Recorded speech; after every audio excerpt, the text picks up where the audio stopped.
शिक्षा, याद करिए बाबा साहेब भीमराव अंबेडकर की शिक्षा और डिग्री। लेकिन हुआ क्या कि धीरे धीरे राजनीति का चेहरा बदला, परिदृश्य बदला, और उसमें जो माफिया लोग थे, जो बंदूक वाले लोग थे, वो धीरे धीरे एंट्री मारा और शिक्षित लोग अपने आप को पीछे हटा लिया। काहे? उसको इज्जत बचाना रहता है। जो शिक्षित व्यक्ति है वो जबरदस्ती कुर्सी पर नहीं बैठना चाहेगा, वो अपने आप को साइड करेगा। और यही वजह है कि आज जो अपने देश में है करप्शन का सिस्टम ऊपर से नीचे तक है। हर किसी को 10%, 5%, 8%, 12% का कमीशन है।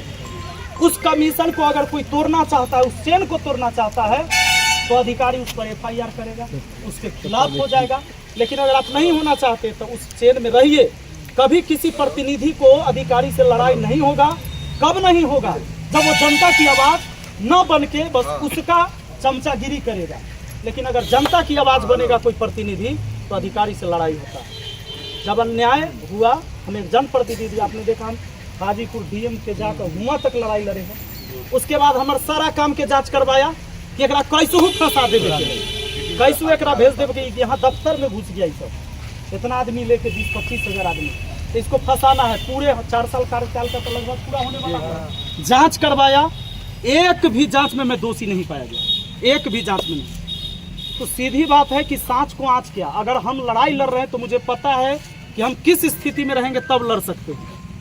चोरी करते तो हम भी जेल में जाते, वो पकड़ लेता, कहीं ना कहीं से हमको फंसाता। एक DM था, वो पावर था उसके पास। लेकिन आप लोग का जो ताकत है वो सिर्फ हमारा सलाह के लोग नहीं गए थे हमारे समर्थन में। हमने 1 साल पहले घोषणा भी कर दिया था कि हम चुनाव नहीं लड़ेंगे, राजनीति में नहीं रहेंगे। क्योंकि मुझे कई बार क्या लगता था कि इस करप्शन से हम कितनों लड़ेंगे नहीं, हाँ ये खत्म नहीं होने वाला है।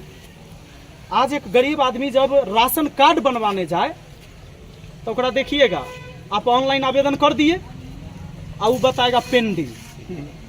जब पूछे जाइएगा तो कहेगा सर पेंडिंग है, बता रहा है पेंडिंग है, पेंडिंग है, पेंडिंग है। तब जब पेंडिंग हो रहा है तब आप कहाँ जाएंगे? फिर जाएंगे ब्लॉक में पूछने कि भैया पेंडिंग है बता रहा है। तो वहाँ दलाल से भेंट होगा। दलाल 3,000-2,500 रुपया है ओकर रेट। जैसन जे पकड़ा जाए, जैसे ही 3,000-2,500 देवे तो पेंडिंग क्लियर हो जाता है और OTP आ जाता है, तब बन जाए राशन कार्ड। यह स्थिति है। जातीय आवासीय आय प्रमाण पत्र बनाने आपका बच्चा जाए, नौकरी की तैयारी करता है, जब तक 250, 300, 200 रुपया वहाँ नहीं धराएगा उसको नहीं मिलेगा। 2 रुपया के कागज उकरा देने में 300 रुपया देना पड़ता है तब देगा। स्थिति यह है कि आज अपने बच्चों को आप ये भी कह देंगे कि हम शिक्षित करना चाहते हैं, शिक्षित आप कर दीजिए, आपका बच्चा योग्य है। लेकिन जब बिहार पुलिस के भर्ती होगा तब 5 लाख रुपया में पेपर बिक जाएगा और आपका बच्चा योग्य होते हुए भी छंट जाएगा, मजदूरी करेगा, फिर दिल्ली, मुंबई, गुजरात, महाराष्ट्र जाएगा। काहे कि पढ़ा लिखा तो था, अब वो आइसक्रीम नहीं बेच सकता है। आपका बेटा ग्रेजुएट है, आपका बेटा PG कर लिया, तो वो तो आइसक्रीम नहीं बेच सकता है। यहाँ उसको शर्म आएगा, यहाँ मजदूरी करेगा तो शर्म आएगा, और उसको वहाँ उस जगह पर जाने नहीं दिया जाएगा क्योंकि 5 लाख रुपया में सीट बिकेगा। पेपर लीक होता है, विद्यार्थी धरना देता है पटना के सड़कों पर। आपने कई बार देखा ना, इस बार BPSC के छात्र कितना पिटाया है, लाठी चला है, लगातार आप लोग सुने होंगे। ना तो ना जांच करवाया, एक ही हॉल के अंदर कुछ बच्चा के पेपर मिला हुआ था और कुछ हॉल में बच्चा को पेपर नहीं मिला। वो बच्चा सब विरोध कर दिया, पेपर कैंसिल हुआ, फिर ओहे एग्जाम फिर से करवा दिया गया दोबारा में।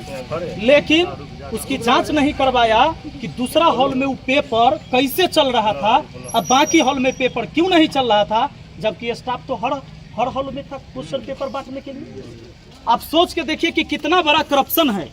तो ये 10 लाख, 12 लाख, 15 लाख और 5 लाख, ये तो ग्रुप डी की नौकरी 5 लाख से ऊपर का रेट है। तो ये कौन वहाँ 10 लाख 12 लाख पहुंचाता है? जो पैसा वाला व्यक्ति है वही। तो गरीब व्यक्ति अगर अपने बाल बच्चा को पढ़ा लिखा भी ले तो उसके हिसाब से तो उसको पद नहीं मिलेगा। इस करप्शन के खिलाफ हमारी लड़ाई होगी और आप सबसे हम हाथ जोड़कर विनती करते हैं कि अगर आप लोग ने हमारी आवाज को ताकत दिया तो जब हम उस सदन में जाएंगे तो इस सिर्फ महानार विधानसभा का वो आवाज नहीं होगा, पूरे बिहार का आवाज होगा और पूरा देश सुनेगा।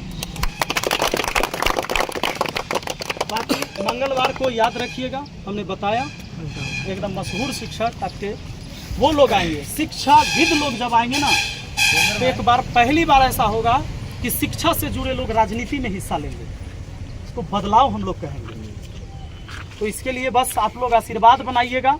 हम कोनो पार्टी से टिकट लेके नहीं आएंगे, ना कोई सेटिंग गेटिंग से आएंगे। हम अपना पर्चा भरेंगे, हम आपके बीच आएंगे, आपके काम के लिए आएंगे।